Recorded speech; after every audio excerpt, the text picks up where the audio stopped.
welcome to TheVineSport. This is your host, Jake Edgerton. We are with the great man in the studio today, Jordan De Goey. We're going to be talking a lot about what it's like to be Geordie at the moment, how he's risen through a very testing time to be playing career best footy, and a little bit about football as well. So, Geordie, how are you? I'm really well, thanks, Jake. How are you? Yeah, really good, really good. How's life? Life's good, mate. It's really enjoyable at this time of the year. Obviously, sitting fourth on the ladder, and not really much to complain about. Fantastic. And are the boys all in high spirits? Yeah, the boys are. So obviously, coming off a good win last night, keeps everyone in high spirits. So obviously, winning's great for the club, great for the culture, and great for the boys. So overall, everyone's really happy, and spirits are high. You got a few players in fantastic form at the moment. Just to name a few, we got Pendle's playing good footy as per usual. Treloar as per usual. Brody Grundy is having a huge season. Steele's having a massive season as well. He's up there with the highest in the Brownlow predictor. Jaden Stevenson though, what a gun! Yeah, he's been unreal, Steve-O. Like you said, all those boys have been massive contributors this year. A lot of them have been doing it for a couple of years running, especially the Steeles, Pendles, Ads.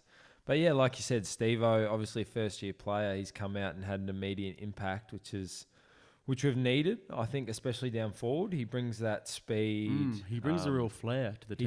He does, and it's a credit to him, especially in his first year, to be playing the football he is. And like you said, there has been a lot of people contributing. Obviously, Will Hoskin-Elliott is another one he often flies under the radar. Josh Thomas as well. Josh Thomas, yeah, there's plenty of boys putting their hands up to take games by the scruff of the neck and really change them.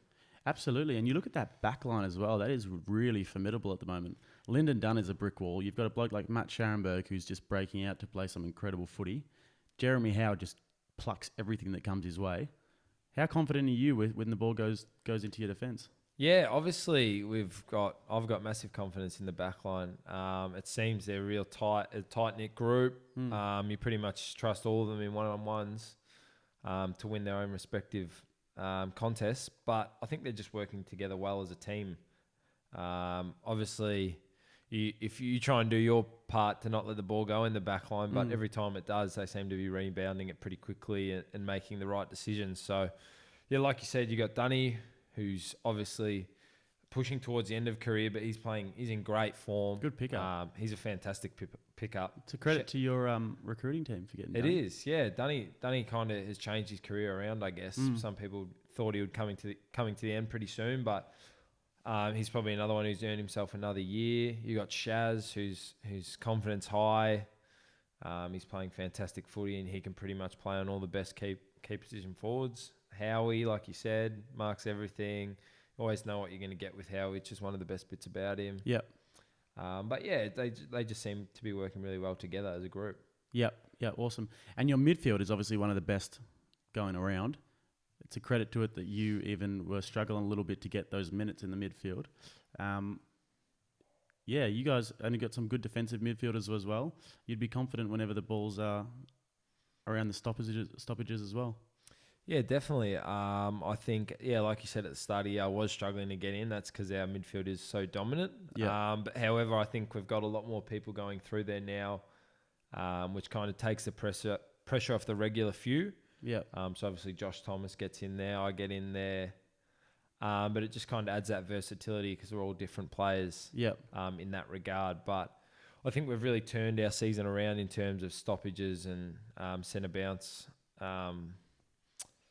stoppages as well. Just at the start of the year, we were losing a lot, but obviously we made some changes, and I think we've made progression there. But yeah, we definitely are one of the top midfield groups in the competition, and we hope to keep improving and moving forward. Yeah, and you took on Melbourne's midfield last week, and you were pretty dominant. And blokes like Clayton Oliver, Jack Viney, Nathan Jones, Jordan Lewis, these guys are no pushovers, but Collingwood looked a class above. Yeah, 100%. We took a lot of positives out of that game. It was, like you said, they're pretty much ranked one of the top midfield groups in the whole of the AFL. And to go Dom Tyson can't get a game at the moment. Yeah, exactly, and that's saying something. So yeah, just to go out there, play the way we wanted to play, and obviously get on top at the end of the day was the best part about it. But overall, especially with that day, it was just a really good team effort. We all knew what everyone was going to do with the ball. We were really predictable to each other, and we always made the right decisions. So. Yeah. And last but not least, your forward line. The thing I've noticed about the forward line this year is it's not really the big blokes. You're kind of winding back the clock a little bit because you got blokes like Will Hoskin-Elliott, Josh Thomas is kicking a lot of goals. You've kicked a lot of goals. A lot of the smaller blokes, and even Brody Myercheck has come into the side, and he looks pretty dangerous. Jaden Stevenson too.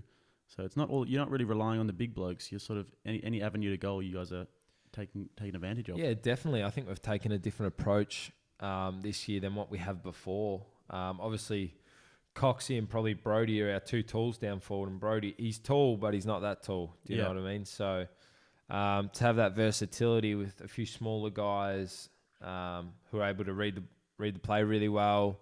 You got blokes like Will Hoskin-Elliott, who's an absolute gun. He's always contributing every week to have his 2 or 3 goals. Yeah.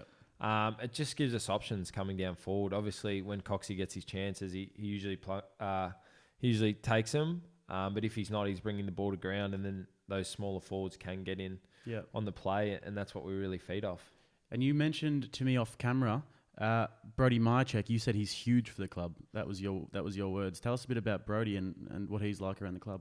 Yeah, I think he's a fantastic player. Obviously, to come in as a mature age recruit and do what he's doing now is pretty special.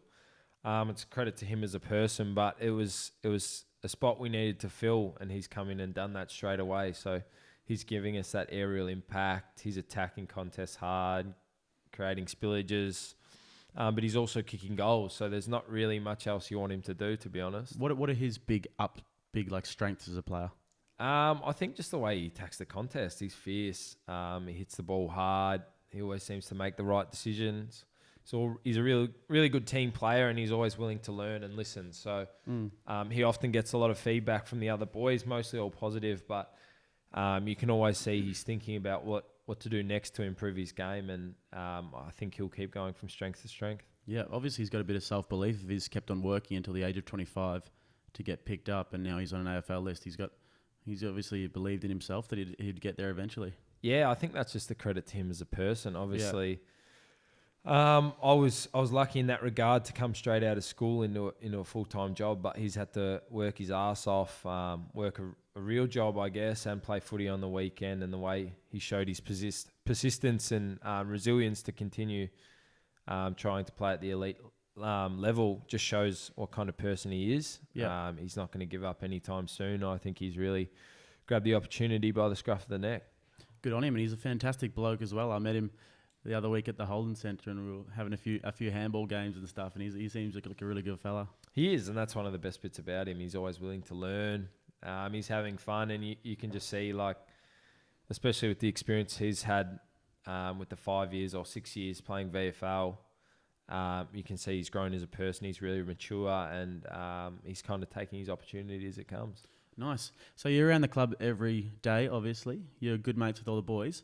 How about the younger fellas or the people who haven't really gotten a game yet? Is there any that you'd be keeping an eye on for the future? I think all of them, to be honest. We've had a really positive draft, especially this year. Obviously, we've got players who are in VFL now and might take a year or 2 years to put on some size and gain confidence to play in the AFL. But I think all of them have their own individual talents, and it's all really positive. Just watching on, everyone grows differently, and I think some will grow slower than others. But you got your Nathan Murphys, you got Flynn Appleby, who's played a few games this year. Steve-O, who's pretty much played every game this year. Tell us a bit about Nathan Murphy. So Murph, he's my chauffeur driver, actually. He's looked after me a lot. So thanks to Murph there. But it's just good to see kids come in, be themselves, grow as people, but also footballers. I think that's the best part about it. It must be difficult when you walk into an AFL club as an 18-year-old and you're surrounded by all these superstars. I mean, that must be intimidating for a young fella. Do the boys get around them a lot? Do they make it easier? Yeah, for sure. I think a few things outside of footy as well, invite them to things. Yeah, all that kind of stuff you try and do. You want to make everyone feel welcome when they come to the football club. You don't want to feel like they're on a planet or alone, that's for sure. But I think footy has changed in that regard. I know when you hear from the older boys about back in the day that some of the top players of the team wouldn't speak to you until you got a game pretty much. But times have changed. The club's really welcoming and they want people to enjoy themselves, because I think if you're being the best person you can be, you're going to be the best footballer. Absolutely. And just on that note, you've got a couple of the Brizzy Lions, ex-Brizzy Lions boys. You got Crispy and Aish on your list. There was a bit of an exodus there. There was 5 players in 1 year, and then we had a lot of, for those of you who don't know, I'm a Brisbane Lions supporter, had a lot of sort of problems with players wanting to leave. How do you build a culture where players don't want to leave? Is it a lot about the older guys getting around the young fellas, making them feel really welcome? How do you build that culture? Culture's a really hard one. I think culture's built more on the person. Like, you want to make an individual feel welcome and wanted, and really respected. So obviously interstate clubs, it's definitely going to be a lot harder, especially when blokes are moving away from their family and friends. But I think Collingwood is definitely a destination club. It's got everything you wanted, all the facilities, everything like that. But I think the way I've seen the club evolve over time is we've got great people in who care about you as an individual and not just as a footballer, and want to see you grow. Yeah. And so I think that's the main aspect that creates culture, is having great people around the club supporting you, caring about you, and wanting you to succeed. And I think, especially this year, winning no doubt helps the culture. You want to have a winning culture and a confident culture going into games, and I think we've definitely got that this year. Fantastic. Well, it sounds like things are pretty well at the Holden Centre at the moment. Yeah, no, well, definitely. A bit of air in the tyres for the Collingwood boys. Yeah, no, well, I'm really enjoying myself this year, Yeah. especially compared to others. Obviously, winning does that to you. It makes things a lot less stressful, especially if you've come off a few good wins. But like I said, I love the people around the club, and I love rocking up to work each and every day. Fantastic. Well, that's the dream, isn't it? Who did you support as a kid? I supported the Tigers. Yeah. Who'd you love watching? I used to love Richo, obviously being a cult hero of the Richmond Football Club. It was a pretty easy pick for me. Yeah. Any others? Not really. You didn't really support footy that much, did you? Nah, I've never really been a big footy head. I've probably actually been to the footy a handful of times if I wasn't playing. But it's never really interested me. It was never my number one priority as a kid growing up. It was just something I enjoyed doing. Yep. And then it was probably only about when I hit 17 where I realised that's probably when I could potentially make it. And that's when I got invited to my first rep team. So up until that, I'd never been in a rep team. At what point were you starting to think, okay, now I've got to sort of, pull my finger out and try and make it, because I think I can make AFL? Yeah, it was probably when I got invited to Vic Metro, the initial 30 squad, where I thought, oh, geez, like maybe I do have potential here to make it into the AFL. And I think my confidence grew the more games I got under my belt and the more people that got around me and supported me. Yeah. But like everything, I think it takes time. So I was a bit of a late developer in terms of that. So I enjoyed football, but it was never a priority. It was more fun for me. And I think that's probably helped me towards this part of my career. Yep. And I'm still the same. If I'm having fun outside football and during football, I'm going to be a better player. Yeah. And you were a chance to be drafted, but you weren't really being talked about so much in your junior under 18s year levels, so 16, 17. What was the difference that you made to your senior 18s level, where what was the difference that you made to play some really good footy? That's a really good question. I'm not 100% sure, to be honest. I probably did take it more seriously. Yeah. Once I kind of got those 4 games under my belt in the TAC Cup as a bottom major. You only played 4 games? 4 games as a bottom major. You didn't get picked for the rest of the games? Nah. So I didn't even get picked on the list. I was in the development team. Wow. So there's obviously your main TAC list, and then they kind of added this group of 5 onto the side, which would allow you to play games, but you didn't get a jumper number or anything like that. So I was pretty frustrated about that. But at the time, I was fairly used to setbacks. So I kind of put that one behind me pretty quickly. And then once I got my opportunity, I kind of took it. And then... You played pretty well when you did play the games? Yeah. So my first game, I'm pretty sure I got best on ground. And then second game, I think I did the same. So I just kind of I had nothing really to lose at that stage. So I kind of just put it all out there and had fun, you know what I mean? I was just taking it as it came. And in the end, obviously I got noticed, and that's when I got invited to Vic Metro, and that's when the ball started rolling, I guess. Were you surprised to be invited to Vic Metro? Yeah, I was, to be honest. I only had 4 games under my belt, really. So to get invited was obviously pretty special. But obviously that was just the start of something again. So it was pretty much forget what had happened in the past. It's get moving forward now and do all the right things. Yep. And I remember watching you in your under-18s carnival, and you weren't a big name, but then you had one breakout game in the Nationals. I think it might have been against Vic Country, or maybe South Australia. It was South Australia. I think it was at the MC. Can't really remember. Anyway, you had a big game. You had a great game, and then you shot into first round contention pretty much overnight. And then I think there was an article that got posted about you saying that they would walk the length of the Westgate Bridge naked if you didn't go in the first round of the draft. Yeah. How did that feel to suddenly be thrust into the limelight like that as one of the best young talents in the country? Obviously, it was quite a shock. Just the way, I don't know, you start to get perceived by everybody. Yeah. Was a massive shock to me. I'm fairly low key. I don't really like people knowing about my life or anything to do with it. But as soon as that happened, your world kind of changes overnight. People start to know you. They hear your name. So it was a massive shock for me, just obviously being this kid who's just a normal kid, and then next minute he's, on the AFL website and stuff like that, which is obviously exciting, but at the same time it's quite scary. Especially for you as well, because knowing you quite well, we've been friends for a few years now. I'd say your idea of like a great weekend would be going up to the farm with your dogs and just chilling out in the open for a little while. That must have been a big shock to the senses for you.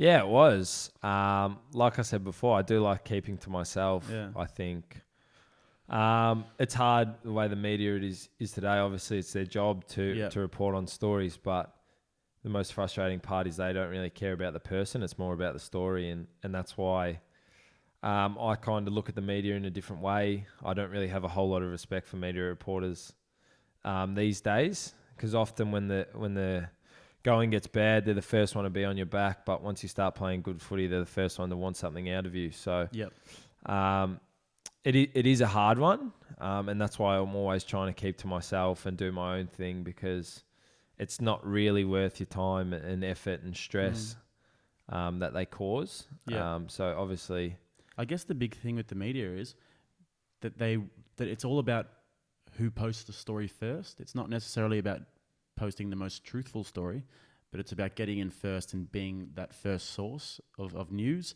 And that's when the truth can be a bit distorted, I think, sometimes. Yeah, for sure. It must be frustrating as well. It is. It's one of those tough ones that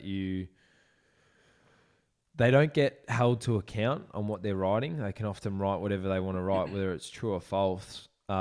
Sorry.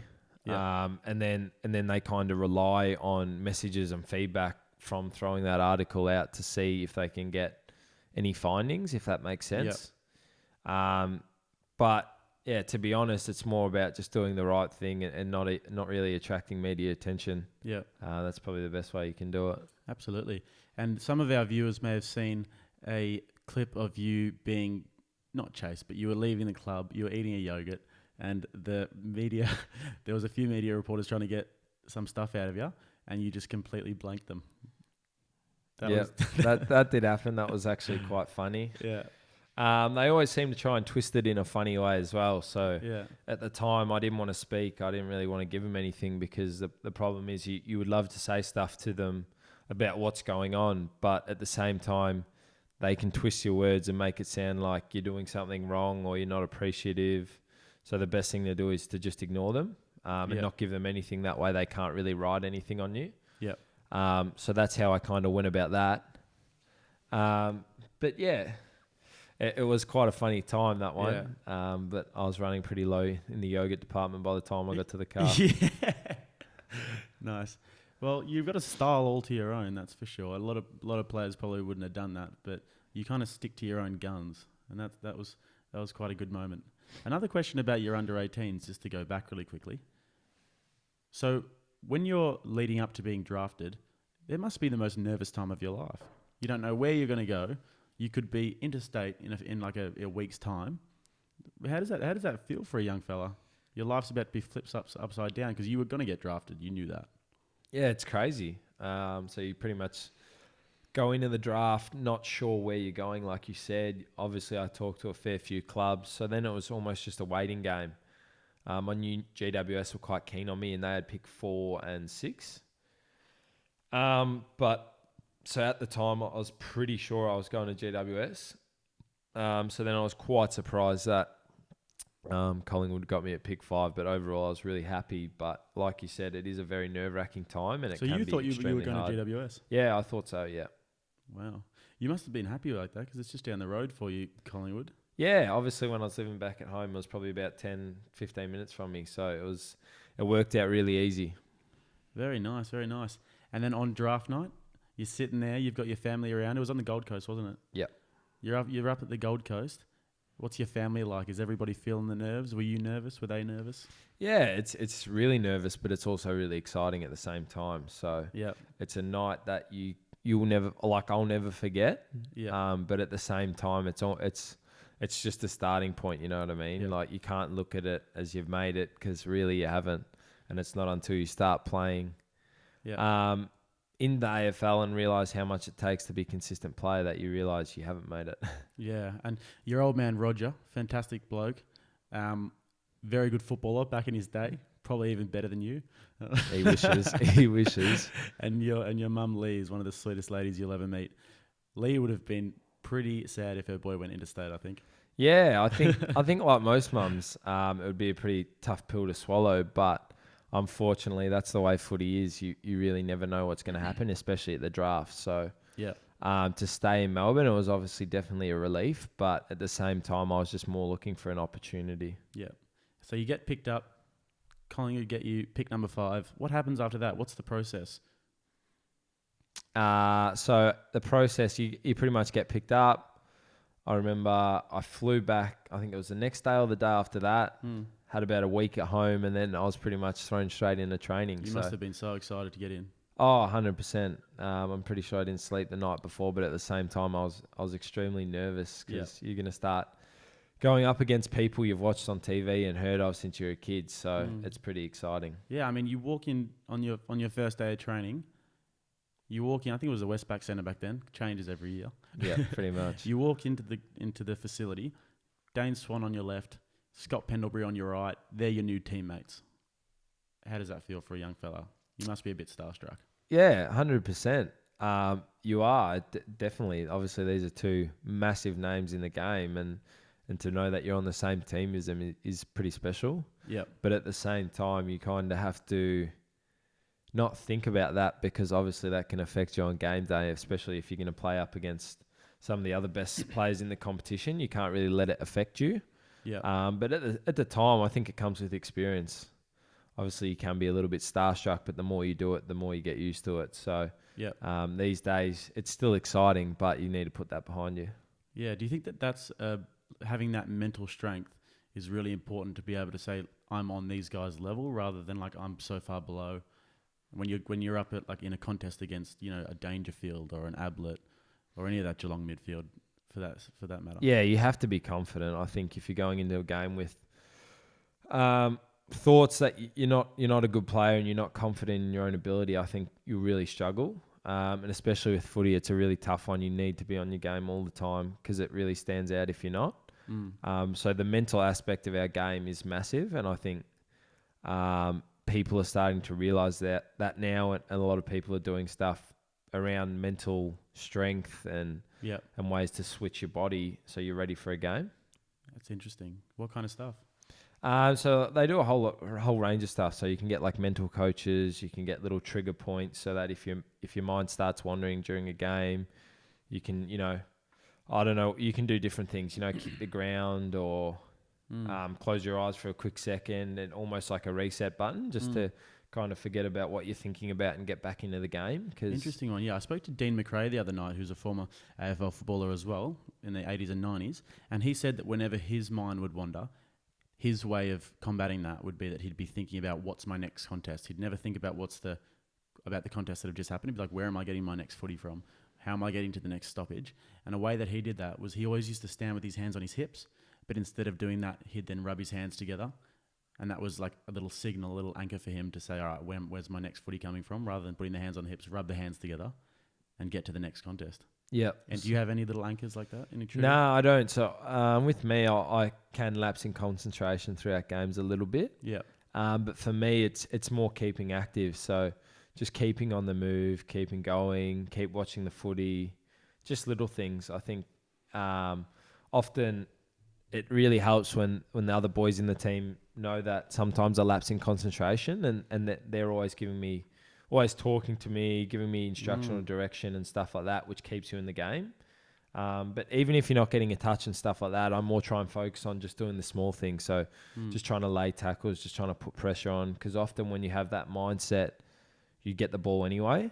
It's more when you start thinking about, oh, all right, I'm going to kick some goals, where you start wandering in and out of play. You know, you might get a touch here and there, but you're not having the impact you want to. So you want to kind of stay in the moment a little bit. Yeah, I think 100% you need to stay in the moment. Fantastic.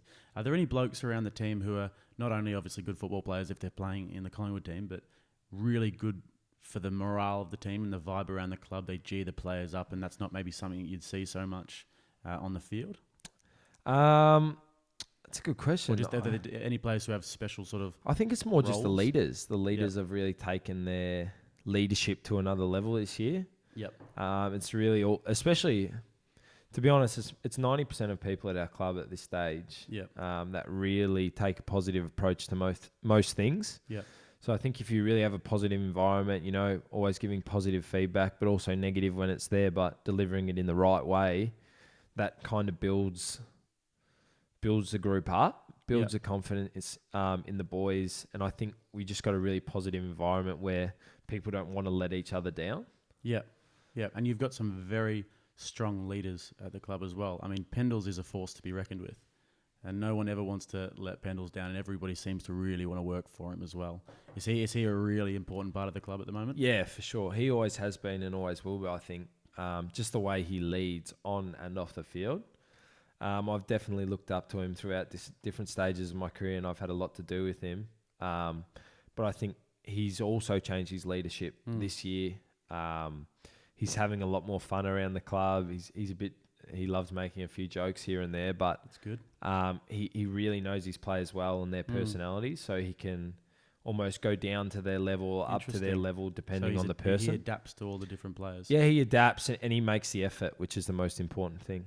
Yeah, it's so important to have those leaders. Anyone else that really stands out to you or that you find really approachable if you ever need to talk about anything? Howie's another one. Howie's a great people person, easy to talk to. You can trust him with your life. Yeah. But saying that, you know, you got your Lyndon Dunns, Tay. A lot of the older boys often have really good feedback to give, and I'm more than happy to help you out if you ask. Yeah. But also with the coaches like Buddha, Gary Hocking. Yeah. Obviously, he's been massive for me. Robert Harvey's on the team as well. Robert Harvey. You kind of just want to be a sponge to those kind of guys and just hear about all the little things that you can do. Yeah. Because almost the smallest changes can make the biggest changes. Robert Harvey, Gary Hocking, Nathan Buckley. Those are three of the best players that have played the game in the last 30 years. You'd just be a sponge of knowledge to them. Yeah, literally. So sponge for their knowledge, should I say. All different players. All have different ideas about the game and different ways they went about it. A lot? Yeah, I think Bucks has really he's changed his coaching style this year. So I think he's enjoying himself a lot more just with delegating more roles. I think he put a lot of stress on himself and emphasis to want to succeed. And I think when we weren't succeeding, he was taking a lot of the pressure on himself. And now by him delegating different roles and allowing people, you know, to focus on their key areas, it almost allows him to relax. Frees him up a little bit, yeah. Frees him up, and he gets more time to become that people person. You know, he's often, like, I obviously still speak to him about footy, but he's often asking me just about life in general and how everything is, how I am as a person, which is amazing from a coach because the better relationship you have in terms of... You want to have a personal relationship. Yeah, personal relationship often... makes that football relationship even better because you're not always talking about football. You know what I mean? You are mixing it up. He is asking about how your life's going, so you can tell him if something's stressing you or affecting you, and he can actually just be a general a mentor. Like he cares about your well-being. And, you know, it's funny because Bucks has done so much in the game and he's sort of revered as this icon of the game. He'll be a Hall of Famer one day, but he's still learning as well. And it's funny to think about that. He's still learning on the job and he's improving a lot, obviously, with the results of the team. So that must be pretty good for you guys. Yeah, he is. All be improving and learning together.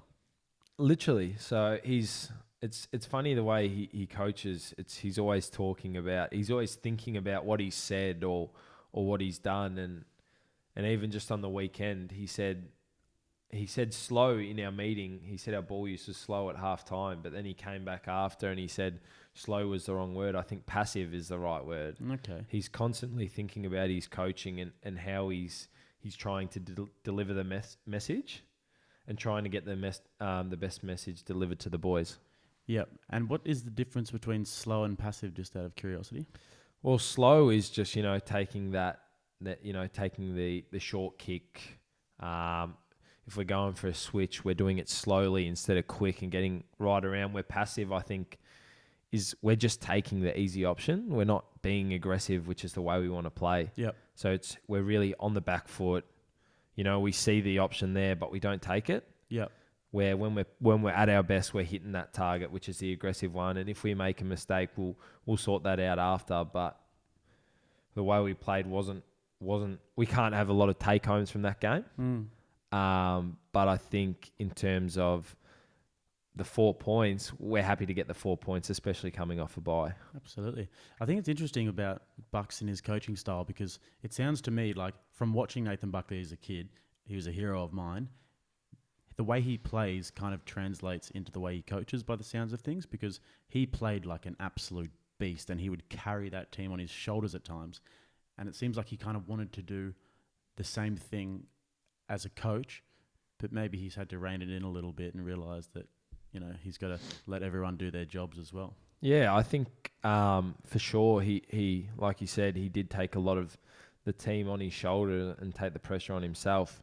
And when he came into coaching, I think he did the same. He wanted everything to be perfect, so he felt like he needed to make all the key points and fix all the key areas.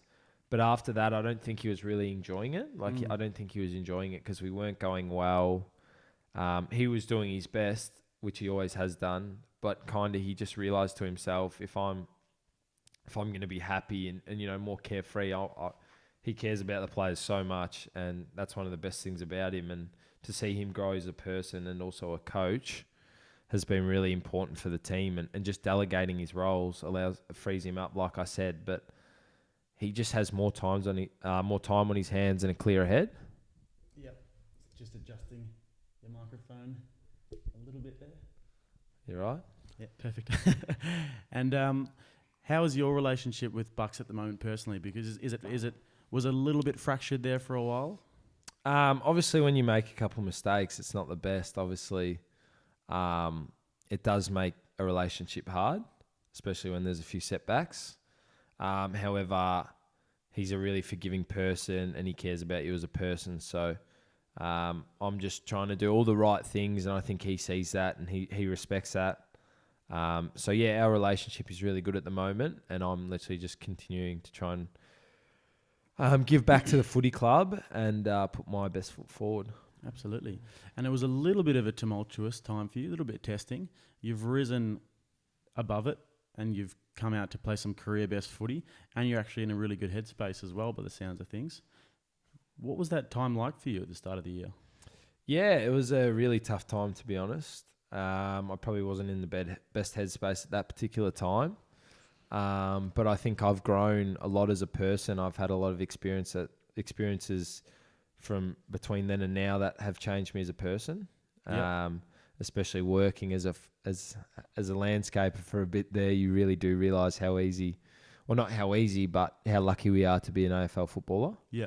And just experiences like that, which do change my outlook on life and especially the game and how seriously I do need to take it. Absolutely. And when you got caught with the DUI, what was the first thing that you did?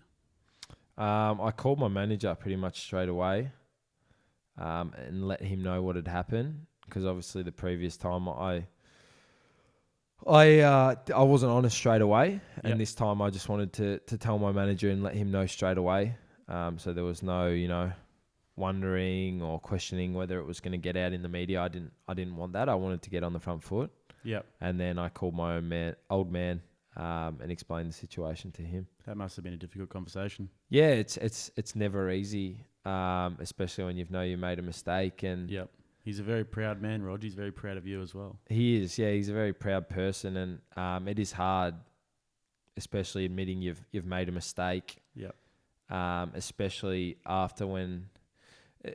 when the media makes it also so much more difficult when they don't realize what they're doing to someone. So when they're slamming someone in the media, you don't realize that my grandparents can see that, and my grandparents get affected, and my cousins and my mum and dad and my family, they have to deal with it as well.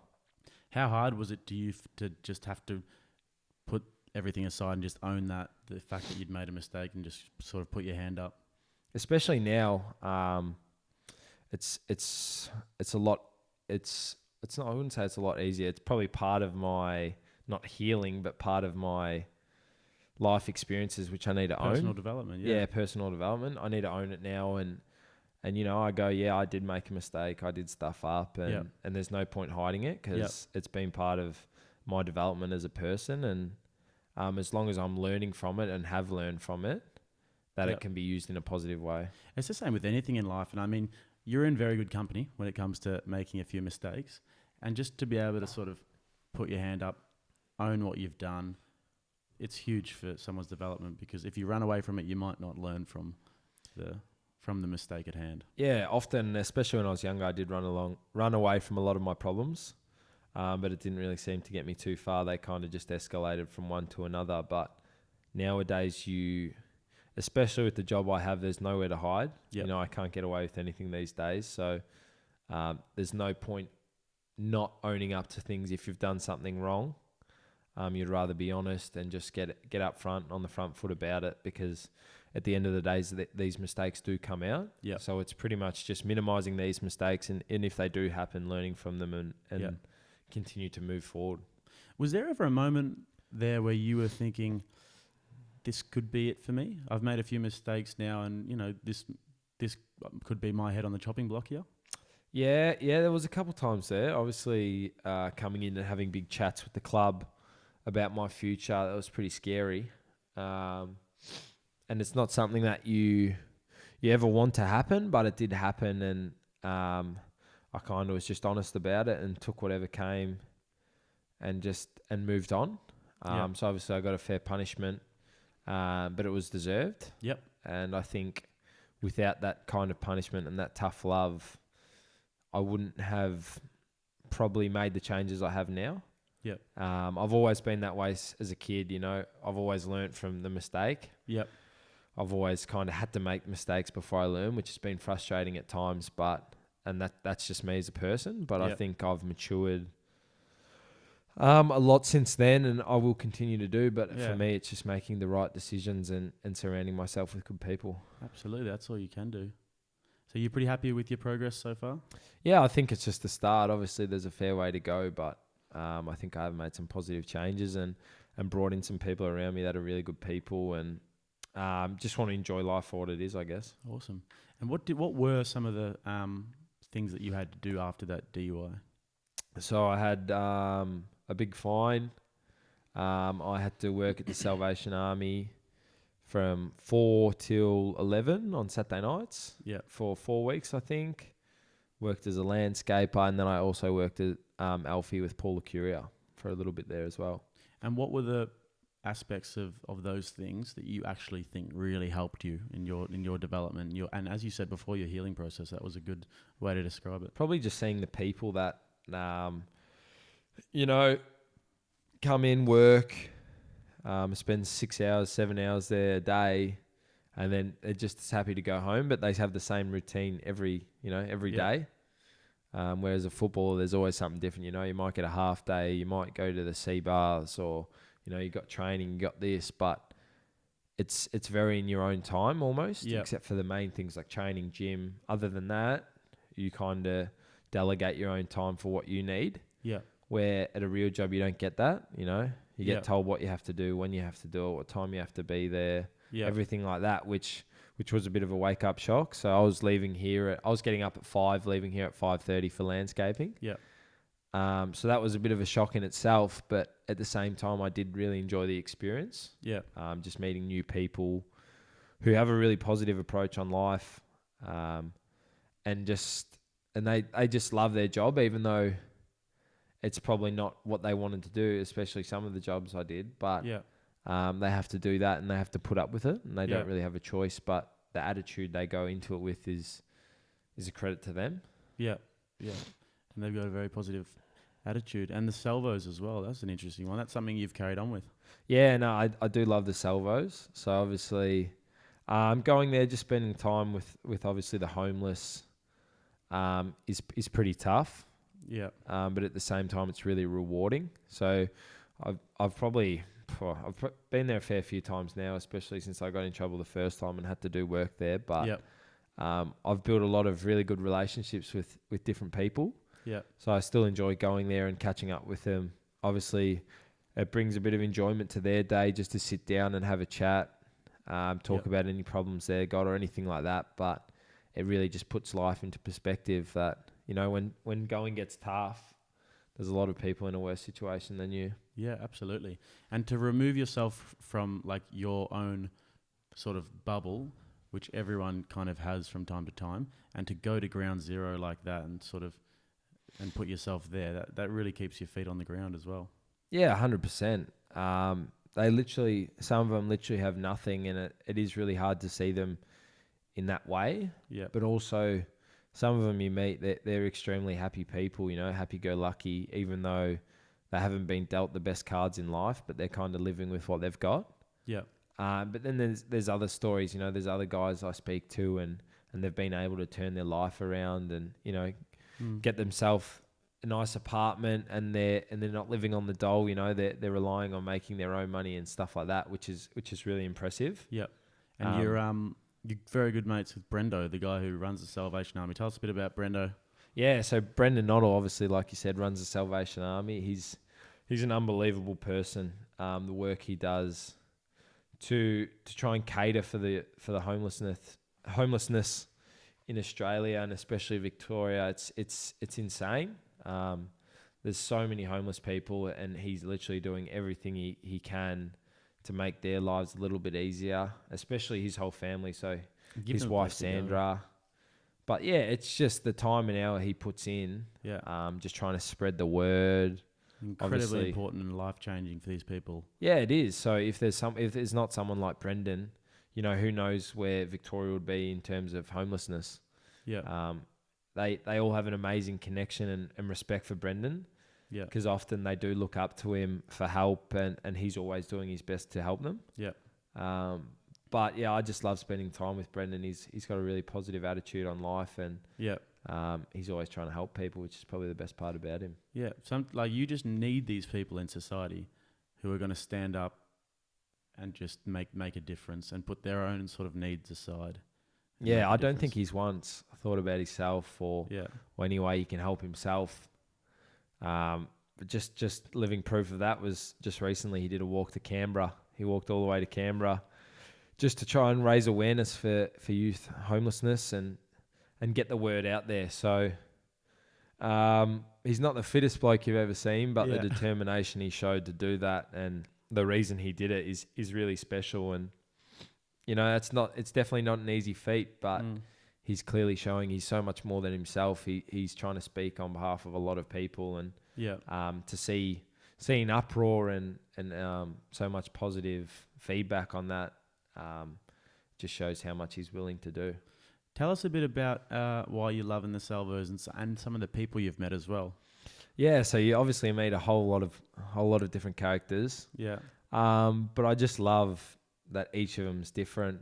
They all have, a lot of them have a positive outlook on life. Others don't, but there's always a way that I can try, build a relationship with them. And just be a mate as well. Yeah, exactly. Obviously, for them looking up, often they can see our life being really good, which, it is. We are very lucky to be in the position we are, and just speaking to them and coming down to their level and not talking about anything, like, I don't know, cars, money, nothing like that. Just talking to them as a person and just being an ear for them so they can just speak and you listen, and just gives them an opportunity to get stuff off their back that and not be judged. Yeah. I think a lot of people see homeless people and judge them and question why they are homeless. But a lot of people, they've had a really bad upbringing and there's not much else they can do. They don't really have any idea on really how life works, but they love each other there. It's like a big family, and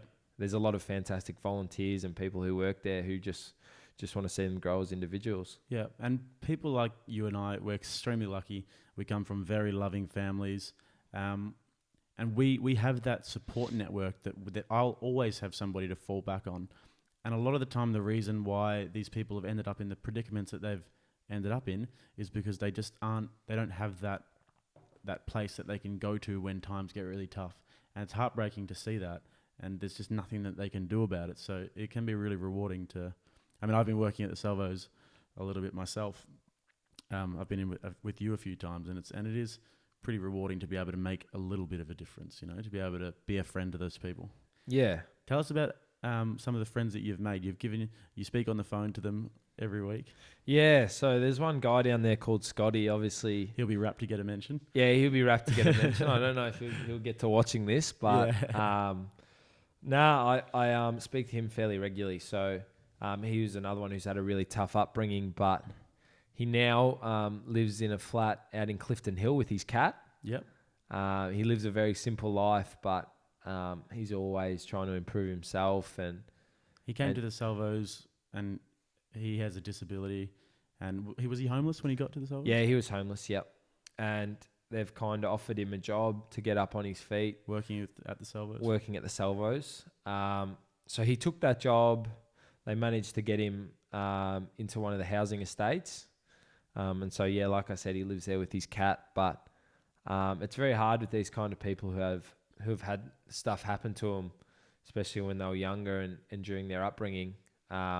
They do go through a lot of tough patches. So there's lots of highs and lows. So 1 minute you speak to him, he's very positive, and then the next minute he might not be as positive. Yeah. But it's just being there. That's why I gave him my number. It was more just about if he wanted to talk, he can talk to me. Yeah. And I think he appreciates that. He does give you a bell probably maybe once a week or so. Yeah, once a week or so. A bit of a soundboard for each other. Yeah, exactly right. No, he's really good to talk to, even for me, just to get stuff off my back and have a laugh with him. It kind of, like I said before, does put things into perspective. And he's someone I'm like, I'm always going to be there for with whatever he needs. And it's just people like that really make life worth it, I think. Yep. And you had another bloke come to the game on the weekend. Tell us the story about him. Yeah, so I met Hayden, would have been about a year ago. What's his story? So Hayden's got cerebral palsy. Yep.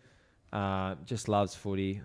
He lives down in Kyneton, works a scoreboard down there, and also works for the council. But he came down to training and we had a bit of a kick. He whipped his helmet out. He's real keen and eager to get into it, which was awesome to see. But he came and hung around the club, so all the boys got around him, and just brightens up someone's day, and it also lightens up the boys a bit as well. And you invited him down to the footy, and he brought his missus along? Yeah, he came down to the footy, so he brought his girlfriend along. So saw him in the change rooms? Saw him in the change rooms, yeah. So he was pretty happy. He's got his girlfriend, and they both seem to be really happy, which is good to see. Yeah. So what else is going on in your world at the moment? What's making you happy? There's a lot of things that make me happy, to be honest. I think, like I said, there's a lot of positive changes I've made, and I'm just more enjoying the smaller things. Like we go out for dinner, and that's really exciting for me. It's kind of a highlight of the week at times. Yeah. But because you haven't really wanted to touch alcohol this whole year, so you've had to really sort of find like the ways to have fun and enjoy yourself that doesn't involve going out, and it can be so much better and so much more rewarding than actually going out and getting like this sometimes. Exactly right. So at the start it was a little bit tough, not being able to have a drink for a while, but to be honest, I feel $1 million every Sunday morning, so I can't complain in that regard. But like you said, it's more finding things we can do now to have fun without having a drink and going out. Yeah. So like we said, dinners, an often exciting part of the week for us, but also cook-ups at home. I think just having good people around us is really enjoyable. Yeah. So just for a bit of background for all the viewers, we live together in a cozy little pad in Hampton East. We've got 2 dogs who we had to put outside because they were going to ruin the podcast. We also like to do a bit of laser tag here and there. Pretty immature in that regard. Do you think that stopping like drinking and that like sort of aspect has really helped your form? Yeah, I think so. I think it was more just getting my act together. If you want to say it like that, has helped my form. I think I'm making better decisions in terms of off-field. But it's really kind of, I don't know, maybe it's good karma, some people say, but I think mentally I'm in a good space. I'm enjoying life and I'm enjoying doing the little things, which aren't going out and all that sort of stuff, which, gives you fun for one night, but it doesn't really give you long-lasting enjoyment. So just getting those small things right. And building nice, meaningful relationships with the people around you. Yeah, exactly right. Yeah. Do you think it's difficult as a young man? You go from being 18-year-old at school, and then you get put into an AFL system. You get a bunch of cash put in your pocket. You get a bunch of notoriety. There's probably, girls and the partying and the cars and everything. How difficult is that to separate yourself and from that lifestyle, if you know what I mean? Yeah, it is hard. I think when I got drafted, I did enjoy a lot of that. Yeah. But at the time, I think I'm happy I did enjoy it then while I could. Do you know what I mean? Yeah. And like everything, you mature as a person and you understand, you'd rather spend money on a house and get something you're going to have forever instead of just stupid shit. But to be here now, it's funny when you look back on all that. Yeah. But the way managers and stuff are these days, they don't really allow the kids to have full control of their money, which I think is a really good idea. Yep. So they obviously set up weekly plans of how much they're allowed to have per week, and they'll give them that money unless they need to buy something or do something, then they'll give them more money just for that. Yep. So kids are getting set up from an early age, which I think is really important, and they end up putting their money into something really worthwhile. Yep. So of everything, it's been a big year for you.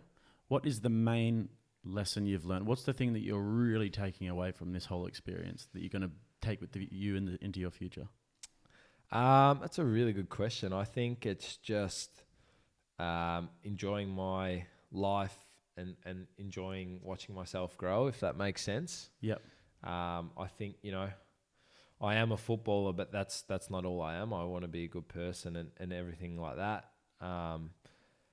And at times people just see you as a footballer. They don't really care about you as a person, and that's why I've been frustrated and been angry sometimes at the way people look at us. But overall, I think, I'm just enjoying changing and developing as a person and just enjoying life and all really the different find out stages what's important to you and what makes you happy. Yeah, exactly. Because I think if I'm mentally happy and a happy person, that it will translate on the field, and I think a lot of the time it does. Yeah. So you're in career best form, and you're enjoying your life, which is fantastic. I've got to ask you,